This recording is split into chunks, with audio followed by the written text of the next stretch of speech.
Hello and welcome to Akashic Knowing TV. I am Lisa Barnett and I'm the founder of Akashic Knowing School of Wisdom. It's great to have you here with me again today.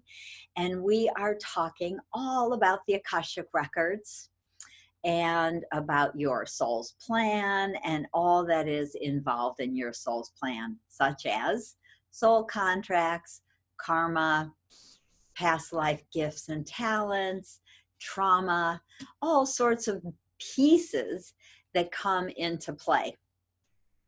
So last time we did some energy healing, Akashic record healing, and soul retrieval around rebalancing masculine and feminine energy. It's a very big contract, soul contract on the planet today. And what I mean by that is that there are very many of the spiritual souls who are here trying to help shift humanity into a higher place. And so we have some big group contracts. One of them is to help elevate the divine feminine energy so that we can again be a balanced world with feminine, the divine feminine, raising back up, and the masculine coming to meet it. So we're a balanced society, a balanced world. So today I wanted to do more work around soul contracts. So many of us have challenging relationships that we can't seem to fix. Sometimes we wonder why we were born into the family we were born into, or if our soul contracts are complete with our partners, or what about a business partner? Do I have a soul contract to have a supportive business partner? So before we come to Earth, and I talked a little briefly about this already, but before we come to Earth, we write about 25 to 50 soul contracts with people. And some of them are about support, and some of them are about learning and growing. And so those I'm going to say, I'm like, are there other aspects? You know, we're so complicated. Of course, there's many aspects, but those are those big aspects when we think about it or really look at it. So I often say one of the best types of contracts to have with a significant partner is a soul contract of support. And that means that you're here to support each other no matter what. And they actually write those into marriage vows, which I think is fascinating. Vows are also a whole nother piece I haven't talked much about. I touch on it here and there. And so let's just talk a little bit about marriage vows. When they wrote the marriage vows, I always think it was wonderful because they said, until death do us part. We do not want to make a vow to love someone forever, because forever is a very long time. And that means that they may be coming back into your life again and again and again, even when you don't write a soul contract with them. And part of this is a vow, which is this overreaching energy. I vow to love you forever. And so if I meet you in a lifetime where I may not have a soul contract with you at all, maybe I'm even happily married or happily in a committed relationship. And all of a sudden, you know, you're thinking about going off and having an affair with this person because you remember them. They touch your heart. You vowed once. It might have been, you know, 1,000 years ago, but you vowed to love them forever. So I like to clear those vows, and we can in the Akashic Records. One of the great gifts of working in the Akashic Records is that we can clear and release old vows that are stuck in another time or stuck kind of outside of time and space. So again, one of the great gifts, one of the things that I love to do for my clients when I do Akashic Record healing reading sessions is to clear those vows, to clear old contracts, because we can move outside of time and space back and forth. And I teach this to my students because it's such an important aspect of being able to heal in your own Akashic records. So many people have challenging relationships with their family of origin, or, you know, with the family that they grew up with. And I know I often will talk about how this is really about our soul learning and growing. And sometimes it's, you know, kind of a minor challenge. Maybe your parents had money issues. Maybe they really felt like you had to work really, really, really hard just to survive. And they would tell you that, you know, money doesn't grow on trees, and that you're, you know, you don't deserve that. And so here you are as an adult with money issues, with money blocks. And so, of course, we think, like, why would I pick a family where I would learn these sorts of things? But again, a lot of what we're here to learn is something that on one level we know it, right? When we're not embodied, we get it. But it's a very different thing to experience it and literally be able to embody it in our physical form, to be able to share the information and the gifts, to be able to understand the expansiveness of something like abundance. Because when we talk about abundance, it's not just about money. When we can start to shift the energy around abundance, we're literally shifting it around an abundance of health, an abundance of friends, abundance of love, abundance of joy, really, and of course an abundance of money also, but abundance is a bigger energy. And so we'll talk a little bit more about that. And another time, I want to really talk more about the soul of the family of origin now.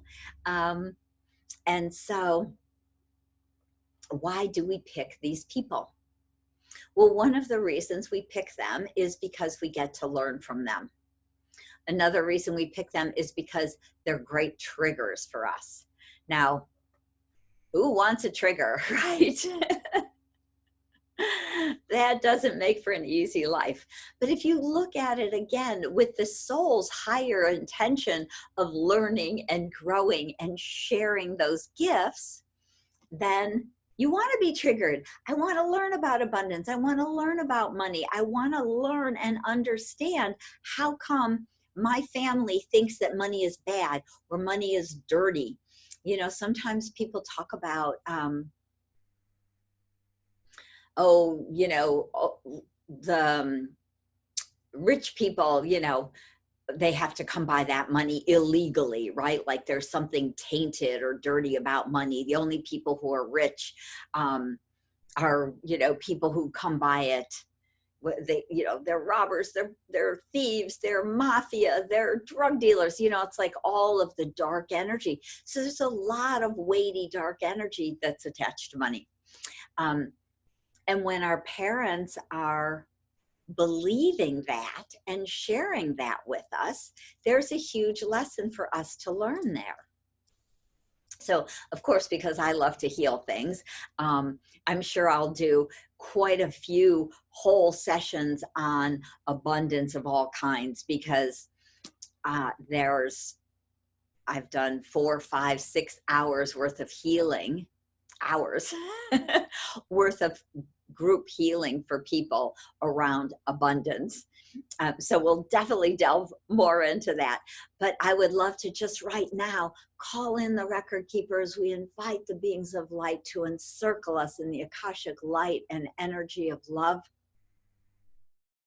And if you choose to receive the healing, all you have to do is think yes and let yourself deepen into this kind of column of Akashic energy and pure unconditional love.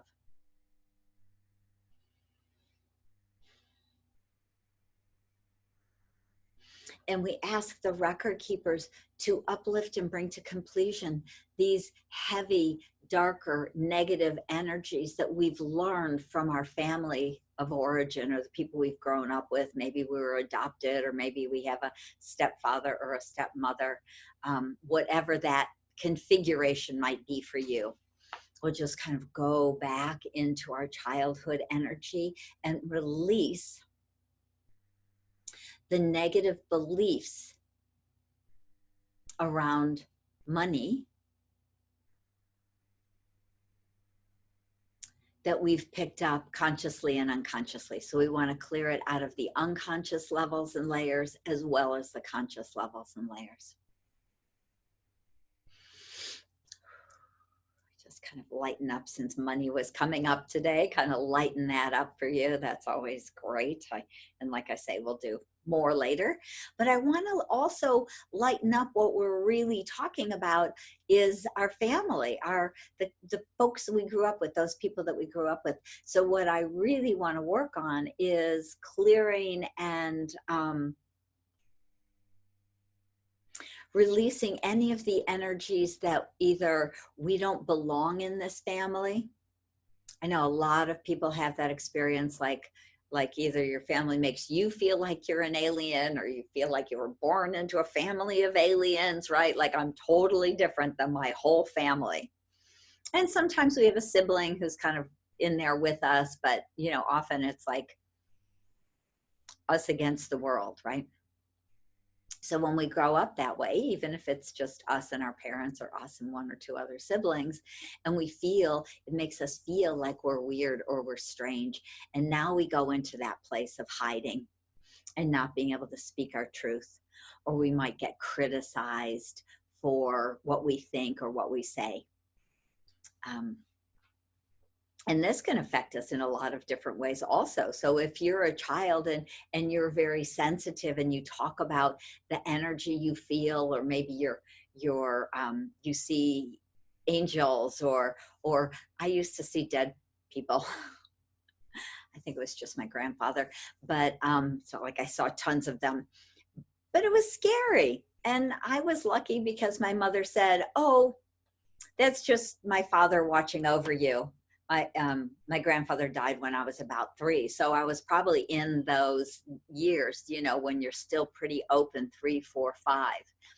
And of course it was, you know, terrifying to a little kid, but my mother was really kind of brilliant, even though she professed to not believe in other things. She kind of professed to be very scientific, kind of linear in that way, like ashes to ashes, dust to dust. But I don't actually believe she believed it herself, right? So she would say something to me like, "It's just my father. Tell him he's scaring you and ask him to please go away." And I did, and he did. So I was very blessed to, you know, kind of have that kind of experience. But I would, you know, say that probably most people didn't have that experience. They probably had the experience where they were criticized, or somebody told them that that was ridiculous if you're seeing angels, or there might even have been a sibling who just said, "That's stupid, you're stupid," right? And so we just kind of shrivel up and think, "Ooh, I don't want them to think I'm stupid, so I'll just, you know, not say anything about that ever again." And we close those gifts down. So for many of us, our family really kind of pushed us into more closing down instead of opening up. Now, we sometimes were born into families that have gifts also, and you know, we pick those families because they had psychic gifts and because they were clairaudient or clairvoyant, because they were sensitives. We sometimes picked a family where, you know, it might have been the aunt or somebody in the family. It might have been the grandmother or the mother, right? Who was a channel, who could see, and who, you know, freely spoke about their gifts. And though I find that's more rare than what most of us experienced, sometimes we pick those kind of families because we really wanted to use our gifts. And so sometimes we picked other types of families because there's that energy in the family, even if the people, our parents or our grandparents, are not aware of it. So we might have a very psychic family. We don't know it and they don't know it. So it's kind of interesting to look back at the family lineage, that genetic lineage, when we look at our families. And so for me, it was pretty interesting because my father's family were Cohens, which were the spiritual leaders in the Hebrew tradition. So I was actually born into a family of Cohens, of spiritual leaders and teachers. It would make sense that I would, as a soul, pick that family. Now, kind of the interesting aside is that I was not raised with that name because the family, back when my father was still a teenager, changed their name from Cohen because they had a dress store and people were still very anti-Semitic. This was back in the 40s, 30s, maybe even 30s and 40s. People were anti-Semitic. So they changed their name from Cohen. But it still is the family lineage. The energy is still there. I had an aunt who was very psychic and very awake. And so we often pick these families. And it's a great thing to look for through your Akashic record, to be able to understand and ask those kind of questions. Do I have a family lineage? Do I have gifts, psychic gifts and abilities that's really coming down through my ancestral lineage, back down through my genetics, my DNA even? So it's great to know that and to clear what's not that too, right? And to be able to reclaim that energy and bring that more fully present into our lives. So let's do a little process around that. That feels like something that would be really fun for everybody to do today. So we ask the mother, we ask the Akashic Lords to help us, to surround us, to bring us present in this moment while we ask them to help us to understand, to know about, and to reclaim any gifts and talents that come down through our family lineage. So first, we're just going to clear any old energy of fear or shame or trauma or drama that has been in the family lineage around being intuitive or psychic or clairvoyant or precognitive, any of those kinds of things where we as children or our parents, our mothers or fathers or grandparents have closed those gifts down because either they were dangerous, which is often the case, or they were scary, which is also not so uncommon, right? So as we clear any of that fear of being hurt or harmed from our gifts, and we want to clear any fear or trauma that comes from possibly either seeing people who have already crossed over, or angelic beings, or seeing anything else that we might have seen. Some of us are have a lot of fairy or elemental in our soul lineage, and so we may even see the fairies or the elementals. And so that could also be a little strange when we're children, or we say, oh, I'm going out in the yard to play with my fairy friends, and our mothers say, what are you, crazy? That's, or, you know, or somebody's like, you know. So clearing all that, releasing any of that naysaying that we've picked up through time from our parents, siblings, grandparents, aunts and uncles, whoever it might have been. We just want to clear and release all of that through all time-space continuum. And we want to invite in the highest gifts of psychic abilities, of the sixth sense, of clairvoyance, clairaudience, telepathics, clairsentience, claircognizance, all of these beautiful gifts. We want to bring them in and download them down into our physical bodies right here and right now.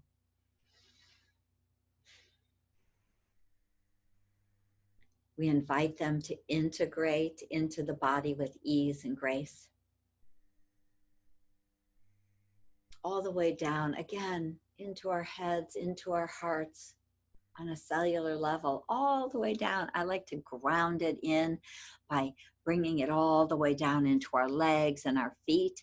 And I like to run some nice roots from our feet down into the earth. And we ask Mother Earth, we ask Gaia to help us to ground these gifts and talents down into our body and also keep us grounded as we do this sort of expansive highlight work. I often say when I open the records, please help us to be grounded and present as we do this expansive work today, because it's good to know that when we are embodied and grounded and all the way down, not just down to our heart, but down into our third chakra, second chakra, first chakra, grounded down into our legs, connected to Gaia beneath our feet, it is much easier to create and manifest in this body, in this earthly plane that we're living in. This is one of the things we've come to really learn and embrace, is creating. As humans, we can create really easily when we're in the etheric realm. Not so easy, not so fast in the past, in this earthly plane. So we are shifting that. We are becoming master creators. We are learning to really embody in the body that we have now, right here in this present time, so that we can create and manifest our heart's desire through this body. So there are many, many tools and gifts that the record keepers give us around this. And one of the things they often talk about is your tripod grounding system. So again, just filling yourself with your highest soul energy, pulling that soul all the way down into the body, down, filling the torso, coming down into the legs, all the way down into our feet, and growing nice roots out, down, down, down, 3-4 feet, and let those spread out like they would if you were a big tree, 3, 4, 5, 6 feet out. Nice root system. And then the third leg of the tripod is a nice grounding cord or tail from the base of the spine, the back of the first chakra, big, wide, kind of almost as wide as your hips. Not just a little cord, but a big one. Big round cord straight to the core of the earth. And we ask Mother Earth, we ask our Gaia for her help in staying grounded and present so that we can create and manifest on this earth plane. So just moving into your third chakra, your solar plexus. Dropping down into that space. This is really a powerful creative center between that and our heart.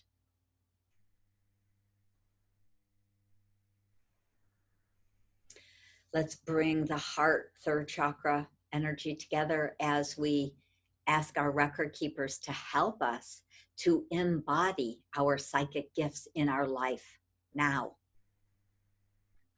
So we've brought them down our ancestral timeline. We've cleared some of the old fears that blocked us. We're embodying these gifts and talents that have been in our family back through history.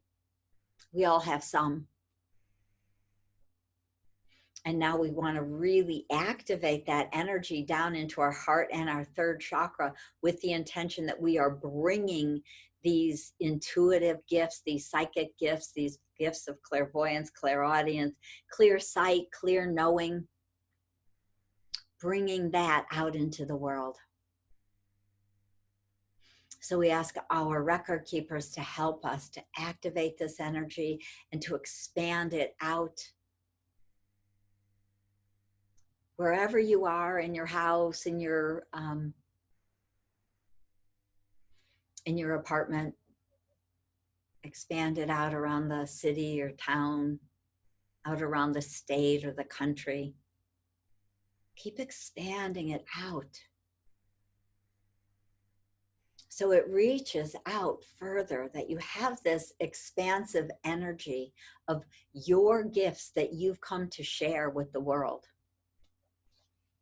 So if you've come to be a healer, you've come to be a clairvoyant, intuitive healer, and you want to share those gifts, this is a beautiful process for you. And if you're not interested in being that for your work, that's fine. We can just keep the energy we've embodied, those gifts fully down into the body. We ask the record keepers to help us to continue to integrate our sixth sense gifts and talents into our body, opening our third eye further, opening our clairaudient channels, opening our telepathic channels. They're all kind of around the eyes. Being able to speak our truth, opening and clearing our fifth chakra so that we can communicate with ease and grace. Opening our heart to share our gifts and our wisdom. And opening our third chakra to be able to bring that out in the highest and best creative way for us to share our gifts and talents. So just let yourself breathe into that. Let that ground into your body.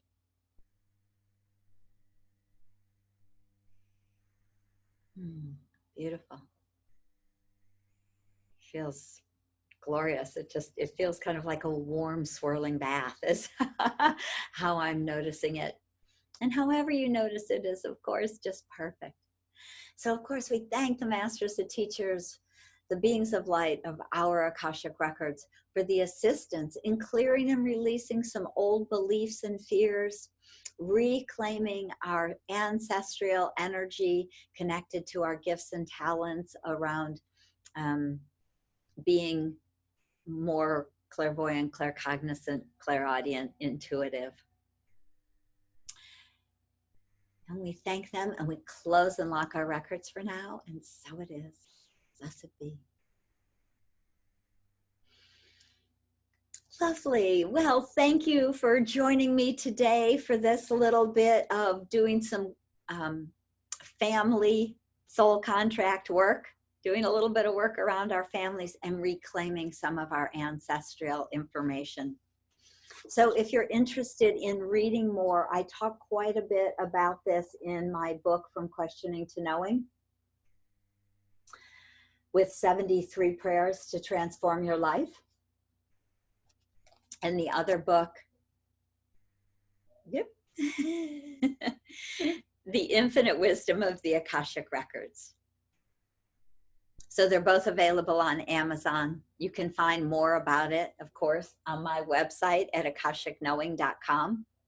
You can find out about getting an Akashic reading and healing session with me or my gifts. You can always go there and sign up for my newsletter and receive a free meditation. So please join me over at akashickknowing.com, and I look forward to seeing you soon on Akashic Knowing TV. Bye for now.